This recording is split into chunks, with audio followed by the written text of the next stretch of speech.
Assalamu alaikum wa rahmatullahi wa barakatuh. Bismillahirrahmanirrahim. Alhamdulillahi rabbil alamin. Allahumma salli ala Muhammadin wa ala ashabihi ajma'in. Quels sont les mérites du jeûne en tant qu'adoration?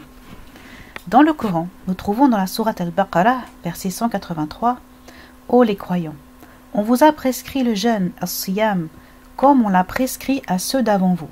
Ainsi atteindrez-vous la piété. Dans la Sunna, nous trouvons plusieurs beaux hadiths qui viennent expliquer en quoi le jeûne nous permet d'atteindre cette piété et nous promet des récompenses absolument incroyables. Dans le Sahih Muslim, le prophète sallallahu alayhi wa sallam a dit « Toute action du fils d'Adam est multipliée, contre une bonne action 10, jusqu'à 700 fois le double. Allah dit « Sauf le jeûne, il est à moi. » Et c'est moi qui récompense en fonction de ce jeûne. L'homme abandonne son plaisir et son manger pour moi. Il y a également cet autre hadith. Et il y a pour le jeûneur deux joies.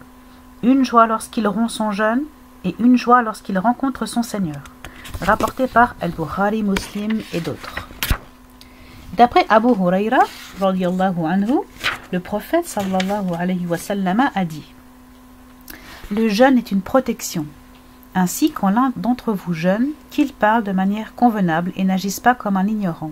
Et si quelqu'un le combat ou l'insulte, qu'il dise « Je jeûne, je jeûne. Je jure par celui qui détient mon âme dans sa main. L'haleine du jeûneur est plus parfumée auprès d'Allah que l'odeur du musc. Il délaisse sa nourriture, sa boisson et ses envies pour moi. Le jeûne est à moi, et c'est moi qui le récompense. Et la bonne action en vaut 10. » Rapporté par Al-Bukhari et Muslim. At-Tirmidhi ajoute « Le jeûne est une protection contre l'enfer. » Un autre hadith. Certes, dans le paradis, il y a une porte appelée Ar-Rayyan, par laquelle entrent les jeûneurs Yawm al-Qiyamah. Personne d'autre qu'eux n'y entre. Et lorsqu'ils seront rentrés, elle se fermera et personne d'autre qu'eux n'y entrera. Rapporté par Al-Bukhari, Muslim, An-Nasa'i, At-Tirmidhi. D'après Ibn Mas'ud, radiyallahu anhuma, le prophète sallallahu alayhi wa sallam a dit « Ô vous les jeunes, celui d'entre vous qui en a la capacité, qu'il se marie, car ceci va lui faire baisser le regard et est plus chaste. Et celui qui n'en a pas la capacité, alors qu'il jeûne, car le jeûne sera pour lui une protection. » Al-Bukhari et Muslim. Ainsi donc, le Coran et les hadiths impliquent les choses suivantes. Le jeûne, c'est un des mobiles de la taqwa, de la piété. Le jeûne se distingue par le fait qu'il est pour Allah, contrairement aux autres actes. Le jeûne a un grand mérite auprès d'Allah.